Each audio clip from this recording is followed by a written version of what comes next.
সম্প্রতি সামাজিক যোগাযোগ মাধ্যম ফেসবুকে অনুপমা রায় সূচি নামের একটি অ্যাকাউন্ট থেকে বিভ্রান্তিকর একটি পোস্ট ছড়িয়ে পড়ে, যেখানে নিজেকে জুলাই যোদ্ধা পরিচয়ে পরিচিত করে দেয়া হয়েছে রাজনৈতিক ব্যক্তিত্বপূর্ণ একটি স্ট্যাটাস।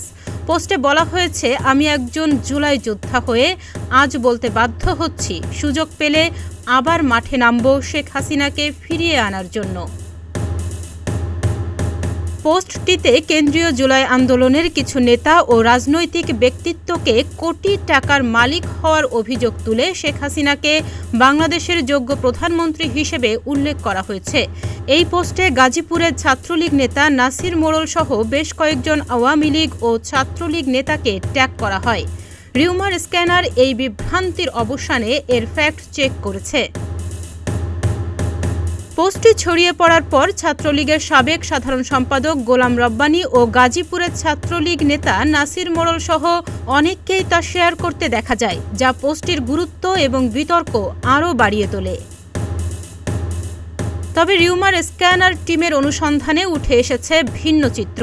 বিশ্লেষণে দেখা গেছে, অনুপমা রায় সূচি নামে ব্যবহৃত অ্যাকাউন্টটি ভুয়া এবং এতে ব্যবহার করা হয়েছে একজন ভারতীয় নারীর ছবি।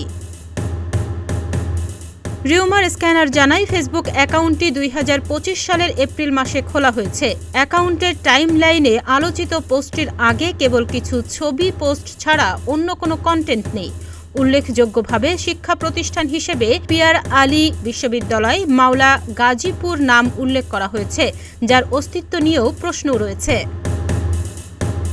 প্রোফাইল ছবি ও কভার ফটো বিশ্লেষণ করে দেখা যায়, এসব ছবি ভারতীয় এক নারীর ফেসবুক অ্যাকাউন্ট থেকে নেওয়া হয়েছে। ওই নারীর নাম তিথি বিশ্বাস, যিনি পশ্চিমবঙ্গের বাসিন্দা বলে ধারণা করা হচ্ছে। অনুপমা রায় সূচির অ্যাকাউন্টে ব্যবহৃত প্রোফাইল ছবি 4 দিন আগে আপলোড করা হলেও একই ছবি তিথি বিশ্বাসের অ্যাকাউন্টে ফেব্রুয়ারির 2024 সালে পোস্ট করা হয়েছে। তদুপরি কাভার ফটো হিসেবে ব্যবহৃত ছবিটি তিথি বিশ্বাস 14 এপ্রিল 2024 সালের একটি পোস্টে অন্য দুই নারী কোয়েল বিশ্বাস ও শিবানী মণ্ডলকে ট্যাগ করে দিয়েছিলেন। এ তথ্য থেকে স্পষ্ট, অনুপমা রায় সূচি নামের ফেসবুক অ্যাকাউন্টটি তিথি বিশ্বাসের ছবি ব্যবহার করে তৈরি করা একটি ভুয়া অ্যাকাউন্ট। উদ্দেশ্য প্রণোদিতভাবে তৈরি করা এই আইডিটি রাজনৈতিক উদ্দেশ্যে বিভ্রান্তিমূলক তথ্য ছড়াচ্ছে। সামাজিক যোগাযোগ মাধ্যমে তথ্য শেয়ার করার আগে তার সত্যতা যাচাই করা অত্যন্ত জরুরি। বিশেষ করে রাজনৈতিক প্রসঙ্গে গড়ে ওঠা বিভ্রান্তিকর পোস্টগুলো সমাজে বিভাজন সৃষ্টি করতে পারে। ফ্যাক্ট চেক অনুসারে অনুপমা রায় সূচি নামে পরিচিত অ্যাকাউন্টটি একটি ভুয়া অ্যাকাউন্ট, যা ভারতীয় নারীর ছবি ব্যবহার করে নিজেদের রাজনৈতিক উদ্দেশ্য বাস্তবায়নের চেষ্টা চালাচ্ছে।